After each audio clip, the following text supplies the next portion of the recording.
biju Philippe.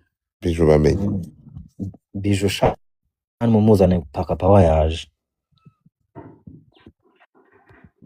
buriya ngiye mu cyayi ngiye kumushakisha.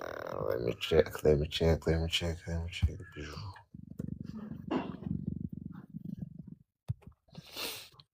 Nusanga uyifite nanjye uhita uyinyoherereza. Next time udahari nsaba n'ukuntu muhamagara. Ibe nagute. Akwa mugani gisa cy'inganzo yagiye. Banza yarayifite.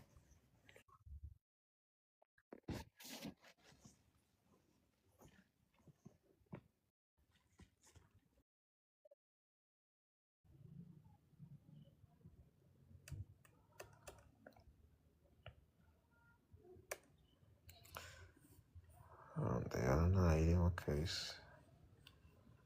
Muri groupe yaravuyemo.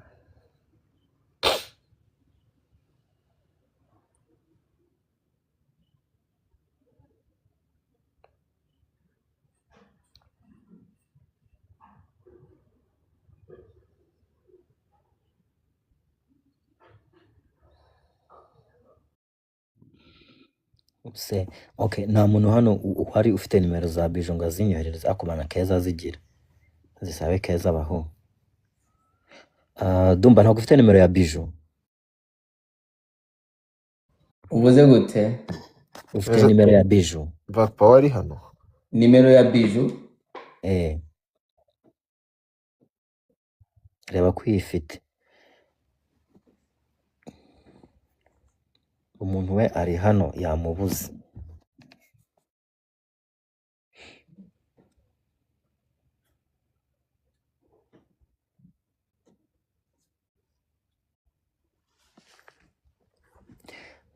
Jaja wanana weba wabo gugu gadufata yakubonye ko uhari.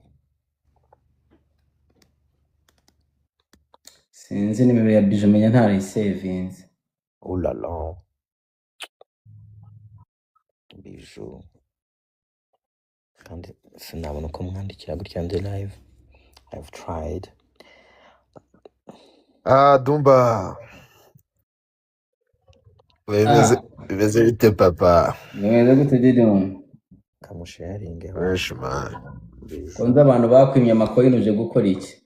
Dumba abantu se banyimiyeho amakoyini. Kature niwe baza kugo. Nari mu kazi sheri yari ushobora kumpa sheri. Jaja wanana. Ushobora kumpa. Abantu banyimiyeho amakoyini mwana. Jaja uramuzanye ariko nawe ndabona aza kukwima. Jaja hari ukuntu agera gutyo ukajya kubona ukabona atambutse na reda. Hano uziranye na biju namuduhamagarire cyangwa se nimero ze muhamagare. Quick. Sha reka mubahamagarire kasi kambwira umuntu ataziye. Yego sure.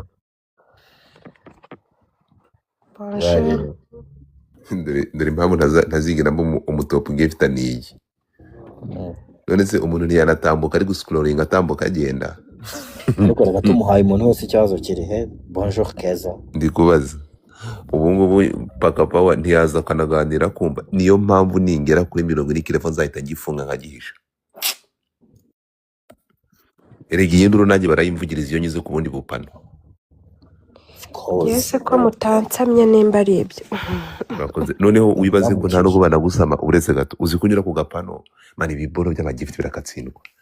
Uzi kunyura ku gapano ngumva ngo kanda ngo tifata ngo nkanda aho yambaye nkanda. Noneho ibi biboro by'amazina paka niba gihari Ese Dumba gute umusuza nawe ntuvuge. Wariye se? Ntabwo ndarya. None se Keza Mwashusho ngo nkandaho.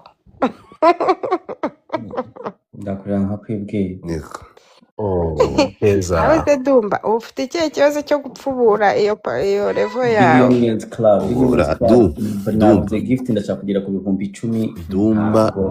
Dumba ayo mahitamo wahisemo yo kwemera urabikwereka ubushobozi bw'umutima w'umuntu. Nyamunsi irakomeye. Ndamutse ngize uriya mutima nabikora. Keza, est-ce que c'est toi? Wowe gukora iki? wo mwese gufunga iyo revo gutyo wayifunga nabasuje Oh, Jaja sheri. nanjye nayifunga nawe wayifunga ngo Mvanye, guki umeze neza? ninjira ahantu gake gake nkigendera. ni ukuri kwibarutsa akababwira imbaraga wakoresheje ariko kupa nanjye ndashaka kubikora Nari mukumbuye Jaja. haye umba umeze ariko Jaja neza Jaja Meze navuga neza jajya, ariko ntabwo meze neza nkubona hano, nta kintu urimo urambwira. uyu muhamba arangeretse, uyu muginga tuhanganye arangeretse.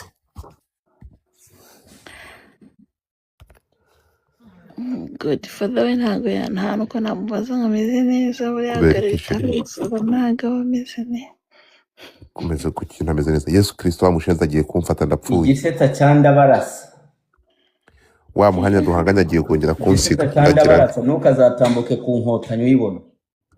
yewe mureke niherere ndire.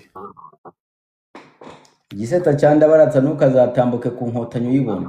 Yewe uyu mushahara wa TikTok nzawubona niyushya kuya kandi ari kuri 14 wowe uri kuri 17 none si uzi ko mu kanya ari kuri 3. Halo Giseta. mu kanya ari kuri 3 Jaja. Hey Janet. Indi ari kuri 3. Mm? Indi ari kuri 3. umuhamba Igise. duhanganye noneho Ndajya kuri kiki. mu kanya araza, mu kanya ashobora kuntambukaho.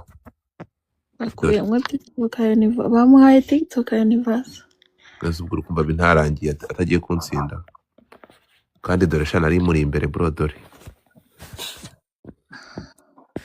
ndi kuri 17 ari kuri 14. TikTok bamaze kubimukuriramo. bayimukuremo na biriya byo hejuru No we ibaze arantu Amaze ari hafi kugutambukaho. ya agiye kuntambuka niba TikTok, ariko ngiye sigaranyemo 3 nanjye. Niba agiye kumutambuka ubwo nyine ndarangiye ndaferinze tena. Wibaze ku munsi wa mbere bro, ariko nanjye nari nagiye.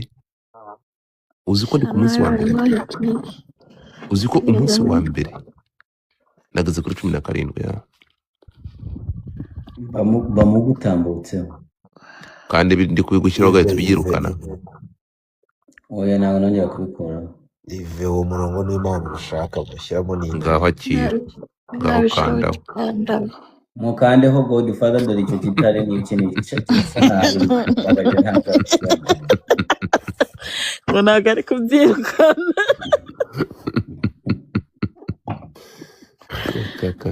we keza wikizero Paka yagiye. Jaja. wa mupawa paka yafana Jaja. yo Wabaye iki?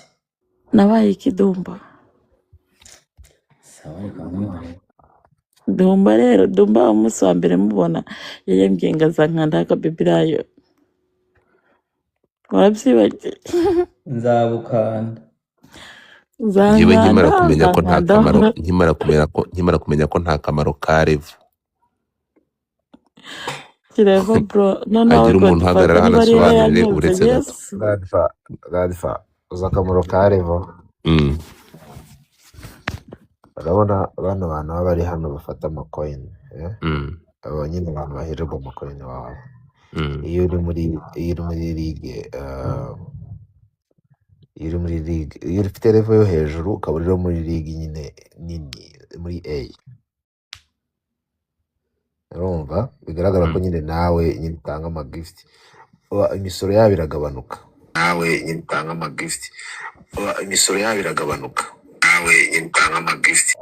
Namumiyutinze. Urumva imisoro yabo iragabanuka nyine tu. Urumva ngewe bashobora guhera gift iwanjye ugasanga nimba baguhaye nk'ibihumbi 100 by'amakoyini. Uravuze ngo ngere kuri revo ya 40? Nyaruka usanga batwara 1/2 cyuzuye. Akira. Aho ngezeyo Boro sobanuye ntabwo mbyumvise. urumva iyo uri kuri level yo hejuru dumba wowe nyine bigaragara ko utanga amagift, urumva no gutyo ubuna hostinga ukaba uri muri league nini, gutyo Godfather ari muri A, urumva gift baguhera tuvuye abantu baguhaye gift 90. ushobora kubona amadolari 300 Mhm. iwanjye, ariko kwa Gadifa dufite nk'amadolari 400 na 400. 400. Urumva imisoro iragabanuka, imisoro ya TikTok iragabanuka. But nshobora kugira league nziza, singire level nziza, n'ibyo bigashoboka bikaba nanone. Oya, ntabwo bikunda. Bahita bigaragara ko yigumanira. Ntabwo nshobora kuba muri whatever A1 cyangwa Pro nafite level nziza. Iyo level nziza utayifite ntabwo imisoro nyine yagira. Wayibamo ariko ntabwo bituma imisoro igabanuka. Ntabwo imisoro yayigabanya. Kubera ko babona ko ntabwo babona ko ntabwo yo giving back. None se sinshobora gukura nk'imisoro abantu bakabona amagift yabo. Ibyo ngibyo ushobora kubikora icyo gihe. Nta kibazo, buri muntu abagabana na TikTok batwara 1/2 yukuyeho imisoro.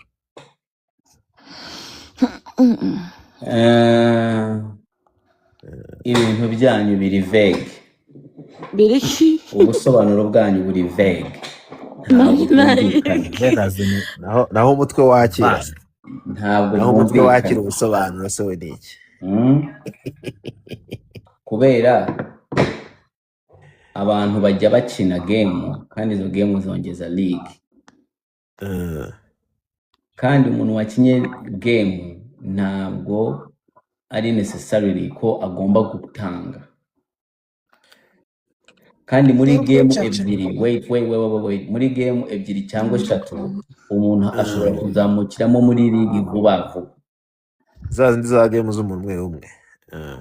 Za game nk'izi njye na Godfather. Umuntu ashobora kuzamukiramo vuba vuba bitewe n'ibyo abantu bagenda bamuha.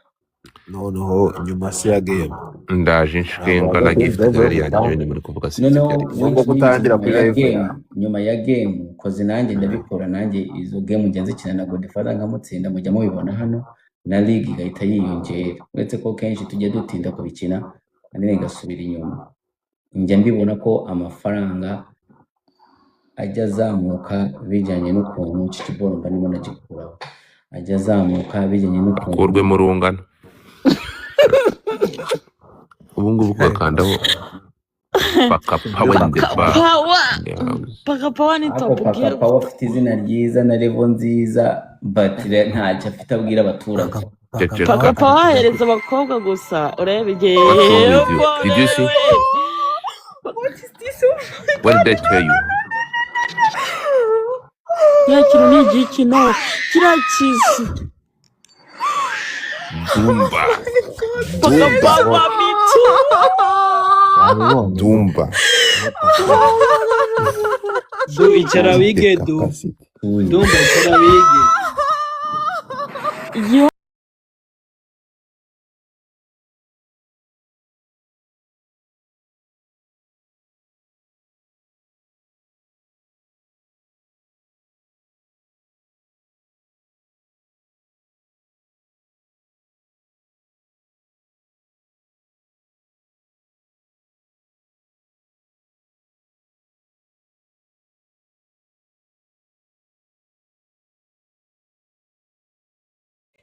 Pakapawa.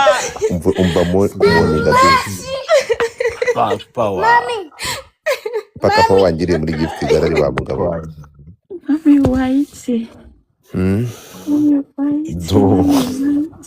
Hari icyo bita umuzimu kurira ku munyagasani. Nukuvuga ngo noneho Pakapawa ababera mubi nari nkirimo ndacyagiperereza. Pakapawa, oh my goodness. dore icyo bita Pakapawa. Dumba abantu barazira. Keza n'ubundi cyari cyavuye kera cyabaye nabi cyarakaye badutaye mu kirimo bikiriri. Keza fungura mic. Keza aratose. Ako kanya bro. Keza. Ubagiye kumuhamagara. Amuhamagara se aramuzi? Aramuzi. reka barakubeshya paka pawa ntabwo ajya biteza nta n'umwe umuzi muri muri bo. kuvuga keza kumva umenga muze jewe. Misi aha paka pawa ntago mbona. nibyo nari ndimo ndasobanurira ntago akubona bro. papa Keza pawa ngo haba